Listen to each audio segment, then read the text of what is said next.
Convosco agora Roberto Rabelo, com sua palestra, hoje intitulada A Firme Esperança do Reino.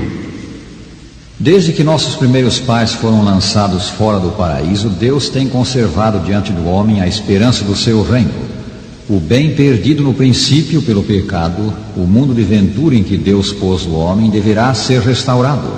O profeta Miqueias declara: A ti, ó torre do rebanho, a ti virá o primeiro domínio. Miqueias 4, versículo 8. O reino de Deus é o clímax das 4 grandes linhas proféticas que encontramos no livro de Daniel. Na primeira delas, contida no capítulo 2 do livro, o profeta focaliza os aspectos políticos da história e prediz o surgimento e queda de 4 notáveis impérios. Esse esboço profético da história baseou-se na estátua de homem que o rei Nabucodonosor, de Babilônia, viu em sonho ao desejar conhecer o futuro. A cabeça da estátua era de ouro e representava o próprio reino de Babilônia. Descrevendo o sonho a Nabucodonosor e interpretando-o em sua presença, Daniel disse: Tu, ó rei, rei de reis, a quem o Deus do céu conferiu o reino, o poder, a força e a glória, tu és a cabeça de ouro. Daniel 2, 37 e 38. A fase babilônica da história coberta por esta profecia foi uma admirável civilização da antiguidade, verdadeira idade áurea. E a cidade de Babilônia foi o digno centro dessa civilização. Babilônia brilhou por sua cultura, magnificência e riqueza. No quinto século a.C., o poeta Ésquilo da Grécia referiu-se a ela como abundando em ouro. E Heródoto, o pai da história, maravilhou-se da profusão de ouro que ornamentava o santuário de Bel-Marduk. O peito e braços da estátua eram de prata e, segundo o profeta, representavam uma nova fase da história. Depois de ti, disse Daniel a Nabucodonosor, se levantará outro reino inferior ao teu. Daniel 2:39. Babilônia caiu em 539 a.C., vencida pelos Medo-Persas. A Medo-Pérsia, inferior à Babilônia em magnificência, destacou-se por sua riqueza. As Escrituras falam de um de seus reis como cumulado de grandes riquezas, mais do que todos, e a moeda do reino era a prata. Assim foi a Medo-Pérsia apropriadamente simbolizada pela prata do peito e braços da estátua. O seguinte metal era o cobre ou bronze do ventre e coxas da estátua, e representava a terceira grande fase da história a partir de Babilônia. O profeta afirmou: levantar-se-á um terceiro reino de bronze, o qual terá domínio sobre toda a terra. Daniel 2:39. Esse terceiro reino foi a Grécia. Os gregos eram conhecidos pela sua armadura de bronze. Comandados por Alexandre Magno, esmagaram os persas na batalha de Arbelas em 331 a.C., e a Grécia tornou-se senhora do mundo. Alexandre sonhou com a união do Oriente e Ocidente cimentada pela cultura grega. Mas o império que conquistou, após sua morte prematura, dividiu-se e enfraqueceu. E em 168 a.C. foi conquistado pelos romanos. A quarta grande divisão da história foi representada pelo ferro das pernas da estátua. Essa divisão foi o Império Romano.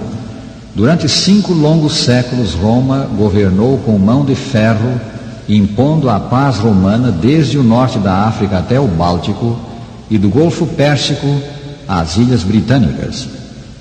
Ao descrever a estátua simbólica, Daniel diz que os pés da mesma eram constituídos de uma mistura de ferro e barro. Interpretando isso, disse ele ao rei: quanto ao que visse dos pés e dos dedos em parte de barro de oleiro e em parte de ferro, será isso um reino dividido. Roma não seria seguida de outro império universal. Ela se dividiria. De 350 a 476 Anno Domini, o Império Romano fracionou-se em 10 divisões, tantas quantas são os dedos dos pés: anglo-saxões, francos, alemanos, suevos, visigodos, ostrogodos, vândalos, burgundos, lombardos, érulos. As divisões de Roma não seriam jamais politicamente unificadas.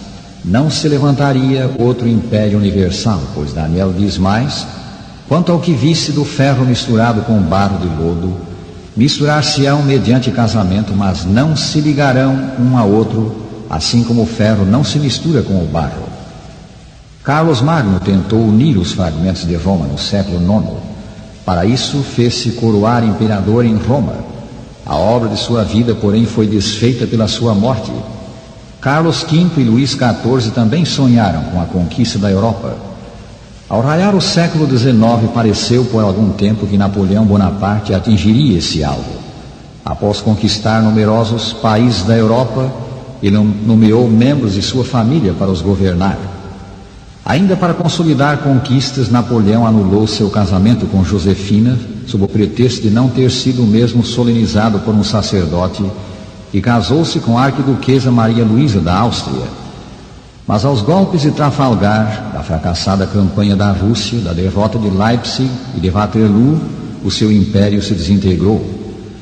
Na primeira metade do século XX, um outro remanescente de Roma, a Alemanha, por 2 vezes teve a seus pés quase toda a Europa.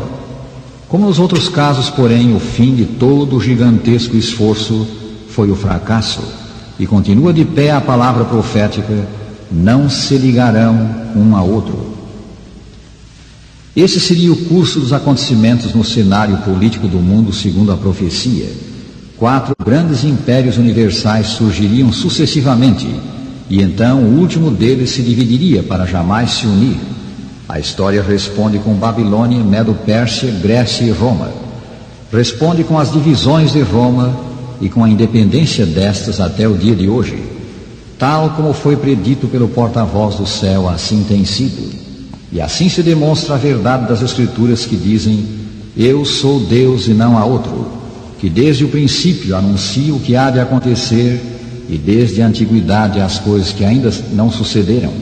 Isaías 46, versículos 9 e 10. Removendo o véu do que para nós ainda é o futuro, Daniel diz: mas nos dias desses reis, o Deus do céu suscitará um reino que não será jamais destruído. Este reino não passará a outro povo. Esmiuçará e consumirá todos estes reinos, mas ele mesmo subsistirá para sempre. Daniel 2, 44. O reino aqui anunciado é o reino de Deus. Após os 4 impérios terrenos, após as divisões de Roma, o reino de Deus será suscitado. A sua vinda é o grande epílogo da história. A declaração do profeta revela primeiro que o reino para o qual caminhamos virá por ato sobrenatural de Deus. O Deus do céu suscitará um reino. Os outros reinos surgiram pela ação do homem. Este virá pela ação de Deus. Em segundo lugar, o reino de Deus substituirá os reinos do mundo. Não virá pela gradual melhoria do presente mundo. O mundo como conhecemos, mundo de pecado, será destruído, e no seu lugar surgirá o reino celeste. A profecia diz, falando do reino por vir: esmiuçará e consumirá todos esses reinos. Em terceiro lugar, o reino de Deus será eterno. Os reinos humanos passaram. Os 4 impérios da profecia são hoje apenas história, mas o futuro reino subsistirá para sempre. O reino de Deus é, pois, o grande clímax da história. Ele é o alvo para o qual nos movemos. É a esperança do homem, e uma firme, segura esperança.